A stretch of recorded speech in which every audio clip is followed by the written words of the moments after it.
5. Maurício, nas suas errantes correrias, tinha encontrado algumas vezes Luísa, a velha aia. Tendo sabido granjear sua amizade, dela adquiriu a certeza de que seria bem acolhido na casa dos Speranzi, e para lá foi um dia. Quem, conhecendo o misântropo advogado, tivesse podido nele ler, bem surpreendido ficaria da emoção que experimentava. O passo que ia tentar não destruiria ou realizaria suas esperanças? Foi muito bem recebido pela tia de Giovanna, que, abatida pela idade e pela doença, sentia chegada a ocasião de dar um amparo natural, um marido à sua sobrinha. Autorizou Maurício a repetir as visitas, o que ele fez frequentemente. Começaram então para os jovens esses entretenimentos prolongados, essas conversas no terreno que domina o lago, durante as quais suas almas se expandiam em mútuas confidências. Maurício contava sua vida, sua triste vida de filho sem mãe. Depois, os desapontamentos, os desânimos de sua mocidade. Abria, como se o estivesse rasgando, o coração a Giovanna. Ela consolava-o, confiava-lhe seus sonhos tão cândidos, tão puros, como dos anjos. Esses dois seres, mais e mais se aproximando, aprendiam ainda mais a se amarem. 1000 vínculos secretos se formavam, enlaçando-os, unindo-os em estreitas e potentes malhas. O dia em que, segundo os usos da nobre Itália, deviam ser celebrados os esponsais, logo foi marcado. E tudo se preparou para essa festa íntima, na qual deviam tomar parte 2 ou 3 velhos amigos. Na véspera desse dia, Maurício foi cedo encontrar-se com Giovanna. Depois da refeição da tarde, os 2 jovens dirigiram-se para a chapada, donde suas vistas podiam descortinar um magnífico horizonte. Assentaram-se silenciosos debaixo de um bosque de laranjeiras. Luísa conservava-se um pouco distante. A noite aproximava-se lentamente. Estendia sobre o lago seu véu escuro, espalhava um tom uniforme sobre os campos de oliveiras, sobre as vinhas, sobre os bosques de castanheiros, sobre as cidades e aldeias. Enquanto a sombra invadia os vales, os cumes, as colinas avermelhadas pela púrpura do sol cadente, pareciam outros tantos focos de incêndio. A noite, pouco a pouco, se adiantava. Seus sombrios traços distenderam-se sobre os píncaros dos montes. Um sem número de luzes iluminaram as janelas das casas e das choupanas. As trevas envolveram inteiramente o lago e seu panorama de montanhas. Mas, lá para o norte, os raios do dia que declinava ainda coloriam de um modo fantástico os colossos dos Alpes. Como um exército de gigantes em linha de combate, o Bermina, o Stella, o Monte Douro, o Desgrazia e outros 20 picos apontavam para o céu suas orgulhosas cristas coroadas de neve, sobre as quais o sol, antes de desaparecer no ocidente, lançava seus amortecidos raios. A noite tentava apagá-las, mas eles iluminavam ainda. Por fim, a escuridão tudo avassalou. Extinguiram-se os últimos clarões. Triunfava a noite. Solitária, ela ia reinar até a aurora. Nesse momento, um concerto argentino elevou-se aos ares.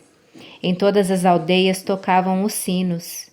Era a hora das Ave-Marias, da oração da tarde, o sinal que desperta em todos, no pescador do lago, no lenhador da floresta, no pastor da montanha, o pensamento de Deus.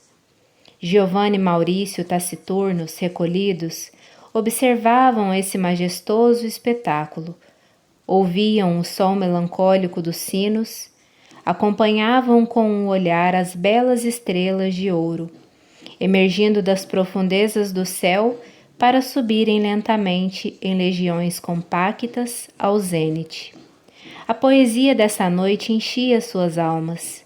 Seus lábios conservavam-se mudos, mas seus corações confundia-se num êxtase profundo. Foi Maurício o primeiro que rompeu o silêncio. Giovanna, disse ele, pensaste algumas vezes nessas esferas luminosas que se movem no espaço? Perguntaste a ti mesma se elas são como a nossa terra, mundos de sofrimentos, habitados por esses seres materiais e atrasados, ou se o são por almas mais perfeitas e que vivem no amor e na felicidade? Muitas vezes, respondeu ela, tenho visitado esses mundos. Os protetores, amigos invisíveis, levam-me quase todas as noites para essas regiões celestes. Apenas fecho os olhos. Um grupo de espíritos, de compridas vestimentas flutuantes, de fronte resplandecente, cercam-me. Vejo minha própria alma, que, semelhante a eles, se desprende de meu corpo e o segue. Rápidos como o pensamento, atravessamos então espaços imensos, povoados de uma multidão de espíritos. Por toda parte repercutem cânticos harmoniosos, de uma suavidade desconhecida na terra. Percorremos esses arquipélagos estelares, essas esferas longínquas, tão diferentes do nosso globo. Em vez de matéria compacta e pesada, muito dentre esses mundos são formados de fluidos leves, de cores brilhantes.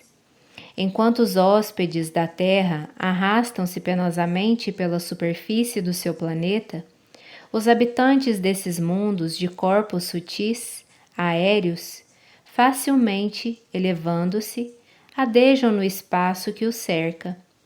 Eles agem sobre os fluidos leves e coloridos que constituem a atmosfera de seus planetas.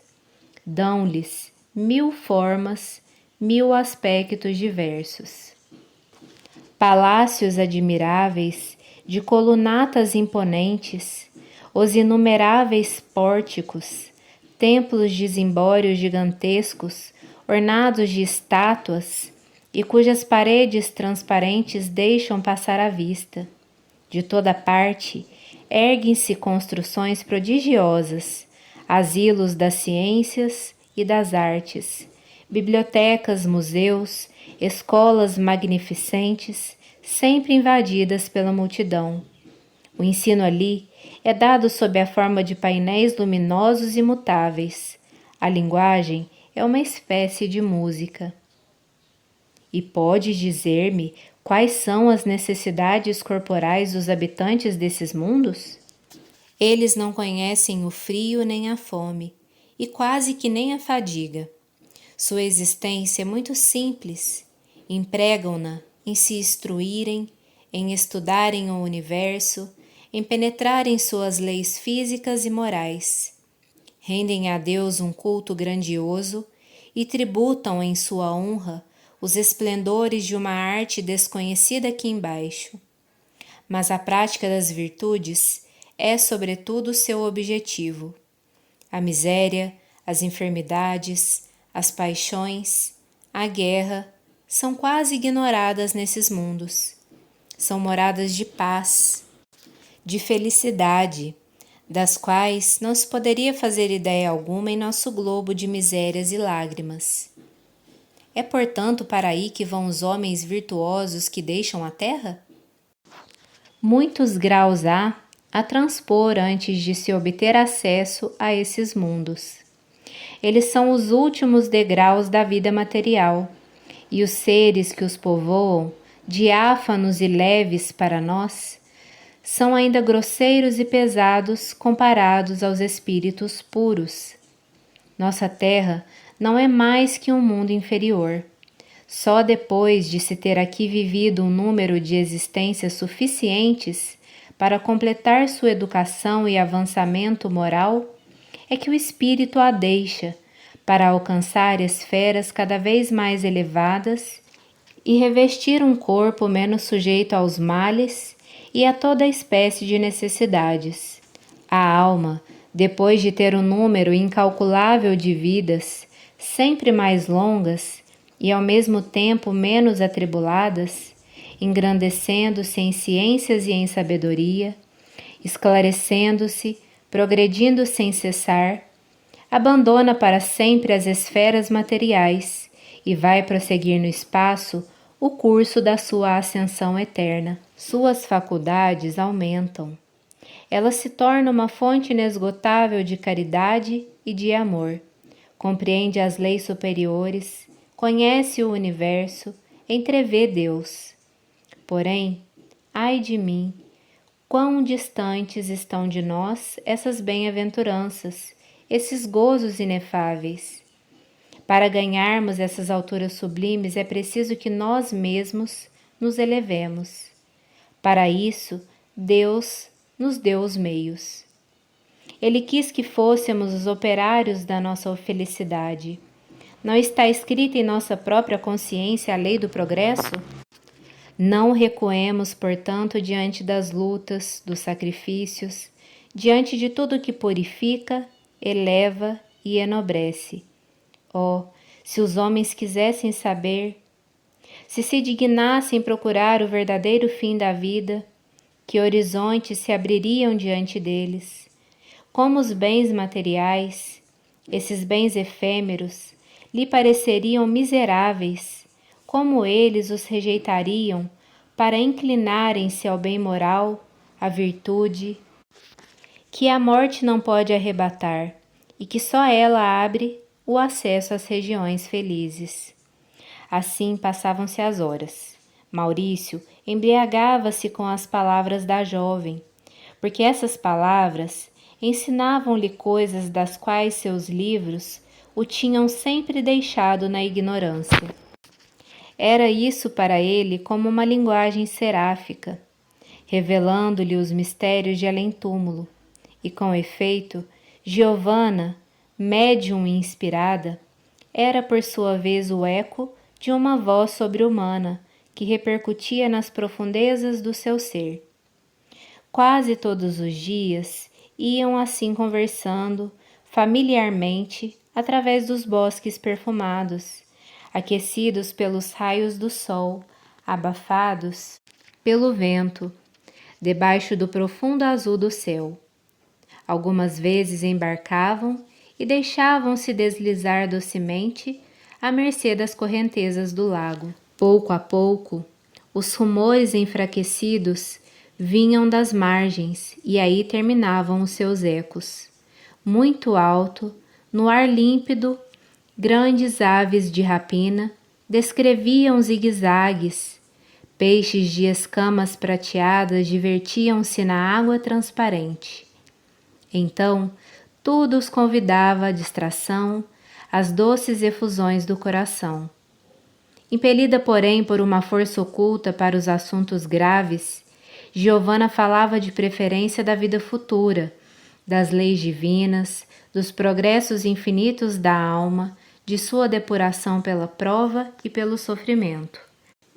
A dor, dizia ela, tão temida, tão repelida aqui embaixo, é na realidade o ensino por excelência, a grande escola em que se aprendem as verdades eternas. Só ela habilita o ser a desprender-se dos bens pueris, das coisas terrestres, a elevar-se para a felicidade. Sem as provas, o orgulho e o egoísmo, esses flagelos da alma, não teriam freio algum. Seu papel é depurar os espíritos rebeldes, constrangê-los à paciência, à obediência e à submissão. O sofrimento é o grande cadinho de purificação. É necessário haver sofrido para condoer-se dos sofrimentos dos outros. A aflição nos torna mais sensíveis, nos inspira mais piedade para com os infelizes. Os homens deveriam abençoar a dor como o mais poderoso agente de progresso, de engrandecimento, de elevação. Por meio dela, a razão se fortifica, o juízo se esclarece. As enfermidades do coração deixam de existir. Mais elevada do que a glória, ela mostra à alma aflita a grande figura do dever, erigindo-se imponente, augusta, iluminada pelos clarões do foco que não se extingue. Essas revelações, essa voz encantadora, esses acordes eloquentes inesperados enchiam Maurício de encanto e admiração. Ó Giovanna, dizia ele, fala ainda, fala sempre, caro e vivo eco de minhas esperanças, de minha fé, de minha paixão pelo justo e pelo verdadeiro. Fala, tão feliz sou em te ouvir, em te contemplar, e entretanto sobressalto-me algumas vezes em recear que a nossa ventura venha a desaparecer repentinamente. Nossa felicidade nada tem de humana. Parece-me que o vento rígido da adversidade vai soprar sobre o nosso sonho de amor. Uma voz secreta me diz que um perigo nos ameaça. Debalde procurava a donzela banir esses receios. A aproximação de acontecimentos dolorosos, dizia ele, enche-me de uma vaga apreensão. A alma pode pressentir o futuro? Eis aí um problema dependente ainda de nossa inteligência e que não saberíamos resolver. Segundo o que dissera Giovanna, quem pode aqui embaixo prever o dia seguinte? Alegrias, riquezas, honras, amores loucos, afeições austeras, tudo passa, tudo desaparece das mãos dos homens, como se fosse uma areia finíssima. As horas amargas e angustiosas da vida podem tocar de perto as horas de ventura e de paz. Mas é raro, quando as primeiras se aproximam, que não sejamos tocados por um sombrio prognóstico. Assim pensava Maurício. Essa conversação sobre a dor, dizia ele, não seria um presságio, uma espécie de aviso do céu? Quando se separou de Giovanna, uma penosa opressão apertava-lhe o coração. A noite para ele foi longa e de insônia, mas os primeiros clarões da aurora baniram essas impressões, e quando, ao voltar para junto de sua estremecida, a viu cheia de graça, de jovialidade, de vida, preparada para os esponsais. Seus últimos receios dissiparam-se como um nevoeiro matinal aos raios do sol de agosto. Giovanna e Maurício tinham permutado os anéis consagrados. O dia da união chegara. Entregues à sua ventura, tudo para eles decorria rapidamente. Ignoravam que um terrível flagelo se aproximava, que seus estragos haviam despovoado as planícies lombardas e que o ar puro das montanhas seria impotente para detê-lo. Com efeito, que lhes importavam as notícias do exterior, os bulícios da terra? O mundo para eles se resumia em um só ser, o ser amado. Seus pensamentos apenas frequentavam as regiões ultraterrenas. Não cuidavam senão do seu amor, da vida que diante de si se abria tão bela, tão rica de promessas. A vontade suprema, porém, ia deitar por terra todas essas esperanças. Depois de ter entrevisto uma felicidade ideal, Maurício devia recair na realidade sombria e desesperadora. O tifo, contagioso, baixou às margens do lago. Quase todos os habitantes de Gravedona e de Domaso foram atingidos sucessivamente. Alguns dias apenas haviam decorrido e já muitas casas ficavam vazias. A azulada fumaça não mais se elevava por cima dos telhados. O silêncio, esse silêncio terrível da morte ou do pavor, substituía a cadência do trabalho e das canções. Grandes cruzes brancas apareciam nas portas das cabanas desertas. A foice da morte ceifou muitas existências entre essas famílias de pescadores e de operários, mal vestidos, mal alimentados, de um asseio duvidoso e que ofereciam fácil presa ao flagelo. Todos os dias, o sino da igreja tocava o dobre fúnebre e numerosos cortejos encaminhavam-se para o Campo Santo. A epidemia não poupou Gerosi. Marta foi a primeira atacada, caindo doente por sua vez, a filha. Todas as famílias, todas as habitações associadas pelo flagelo foram abandonadas. Os médicos eram em pequeno número, nenhum cuidado se podia esperar, nem dos parentes, nem dos amigos. O insulamento, o sofrimento e a morte, eis o que podiam esperar aqueles a quem o contágio atacava. As lamentações que ressoavam por toda a parte e a tristeza geral arrancaram Giovanna de seu sossego, de sua ventura. A voz imperiosa do dever levantou-se nela e dominou a voz do amor. Desprezando o perigo, surda às súplicas de Maurício, repartiu desde então o tempo entre os infelizes abandonados. Seu noivo, não podendo desviá-la do perigo, seguiu-lhe o exemplo. Giovanna passou um mês inteiro à cabeceira dos moribundos. Muitos expiraram à sua vista. Marta e filha morreram, apesar dos desvelos. Ela assistiu-as até os últimos momentos, suportando com uma calma aparente o espetáculo de suas convulsões, respirando o hálito envenenado que se exalava de seus lábios. Tantas fadigas e emoções prostraram a jovem. Uma tarde em que, extenuada, voltava para casa com Maurício, ela teria caído desfalecida no caminho se o noivo não a tivesse amparado nos braços. Ao chegar, teve de ir para o leito, e sintomas terríveis logo se manifestaram. Um círculo de fogo apertava-lhe as têmporas, zunidos insólitos atordoavam-lhe os ouvidos. Os calafrios acometeram-na, profundas olheiras rodearam-lhe os olhos. O mal fazia rápidos progressos. A vida de Giovanna derretia-se como cera mole ao sopro das ardentias do flagelo. Desde o dia seguinte, a sombra da morte pairava em suas feições. Maurício, pálido, desalentado, conservava-se junto dela, apertando-lhe as mãos geladas. Aproximando os lábios da sua boca desbotada, pedia a Deus que lhe fizesse aspirar a morte num beijo. Giovanna respondia docemente aos seus carinhos. Seus olhos, já brilhantes dos clarões do além, fixavam-se nele com uma expressão de calma, de serena doçura.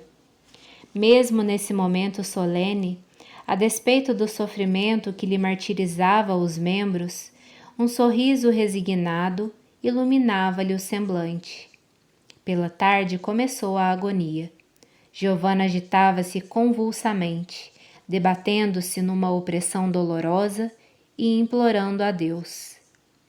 A essas crises terríveis sucederam profundo abatimento, imobilidade semelhante à morte. Somente os lábios da jovem se moviam. Parecia conversar com seres invisíveis. Às vezes também a ouviam murmurar o nome de Maurício.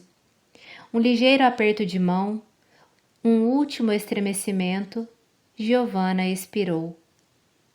A alma desse anjo voltava para aquele que a havia formado. Maurício, esmagado pela dor, parecia um embriagado. Suas lágrimas, não podendo rebentar, recaíam sobre o seu coração e o afogavam em ondas de um desespero feroz. Tendo anoitecido, colocaram-se círios acesos junto ao leito. Um crucifixo repousava no peito da morta, cujos cabelos louros esparsos formavam uma coroa de ouro em volta da cabeça pálida. Dos cantos da sala fizeram-se ouvir soluços meio sufocados. A tia, a velha aia de Giovanna e algumas pessoas pobres, para as quais tinha ela sido caritativa, oravam e choravam. Maurício aproximou-se da janela inteiramente aberta. Ironia da natureza. O disco brilhante da lua iluminava as planícies e montanhas. Perfumes balsâmicos pairavam no ar. A corrente, precipitando-se pelas pedras, fazia ouvir seu alegre murmúrio, ao qual respondia o roxinol pendurado nos ramos altos. No seio da natureza tépida e perfumada, tudo era luz e cânticos, tudo celebrava a dita de viver. E ali, sobre o leito virginal, a meiga jovem dormia já o sono eterno. Assim pensava Maurício. 1000 ideias sombrias, tumultuosas, avolumavam-se em seu cérebro como um vento de tempestade. Que cruel Deus é esse que se diverte assim com o nosso coração? Ter mostrado a felicidade e ter feito tocá-la para arrebatar no mesmo instante, pois que esses sonhos dourados, esses sonhos mutuamente formados, ficaram dissipados para sempre? Esse cadáver que ali jaz é tudo o que resta de Giovanna? Não mais a verei, não mais ouvirei a sua voz, não mais perceberei em seus olhos esses lampejos de ternura que deliciosamente me reanimavam? Algumas horas ainda, e dela nada mais ali haverá. Nada mais que uma saudade, saudade despedaçada, penetrante como um alfange na alma ulcerada, não mais excursões diárias pelo vale, não mais passeios pelo lago à brilhante luz do dia, não mais conversações na chapada, à suave claridade das noites? Estava triste, abatido, quando a conheceu. Como um raio, seu olhar havia-lhe iluminado a vida, e eis que de súbito tudo se extinguira. Agora se havia acabado. Sua vida estava encerrada. Não mais haveria sonhos alegres. Não mais haveria esperança. O vácuo, a solidão horrorosa, as trevas formavam-se em volta dele. Como o coração batia precipitadamente em seu peito, como sua testa queimava. Um peso esmagador fazia-lhe pender a fronte e curvar os joelhos. E chamava pela morte, desejando ardentemente. Vem, dizia ele, leva-me com ela, envolve-me na mesma mortalha, deita-nos na mesma cova, que a mesma lousa nos encubra. Porém, não, ela estava morta e ele tinha de viver. Que abismo se abria diante de seus passos, e nessa alma estourava a revolta contra o implacável destino. Evocando as recordações de sua vida, desde os tristes anos de sua infância, Maurício via passar como num turbilhão das ilusões dissipadas. As alegrias tão curtas, tão depressa desvanecidas, as felicidades efêmeras da sua mocidade. Todas as sombras, todas as inquietações do passado subiam como onda amarga do fundo de sua memória, submergindo nele as derradeiras esperanças. Em seu lugar ficava uma profunda sensação de insulamento e de abandono. Todos os que amara tinham partido. Sua mãe, quando era ele apenas uma criança, depois seu pai e agora era Giovanna. Tudo que havia alegrado sua existência, tudo que havia feito bater seu coração, ia resumir-se em 3 sepulcros. Oh, murmurava ele, ser invisível que te ris de nossas lágrimas, não nos fazem, pois, viver senão para torturar-nos? Entretanto, eu não pedi para nascer. Por que me tirastes do nada, onde se dorme, onde se repousa, onde não se sofre? A aurora, com seus pálidos clarões, veio iluminar o triste aparato da morte. Giovanna foi colocada no caixão, e a chegada do padre efetuou-se a partida para o cemitério. Semelhante a um autômato, Maurício acompanhou o féretro, que ficou coberto de ramos de rosas brancas, e foi conduzido por donzelas de gravedona. Mergulhado em dor, nada viu do cerimonial fúnebre da igreja, nem mesmo ouviu as lúgubres salmodias. O rumor surdo da terra caindo sobre as tábuas do caixão chamou-o a si finalmente. Retirados os assistentes, entulhada a cova, achou-se sozinho diante da sepultura da noiva. Então, seu coração despedaçou-se. Ele se lançou por terra, estendendo os braços em cima da morta. Um soluço avolumou-lhe o peito, e uma torrente de lágrimas correu-lhe dos olhos.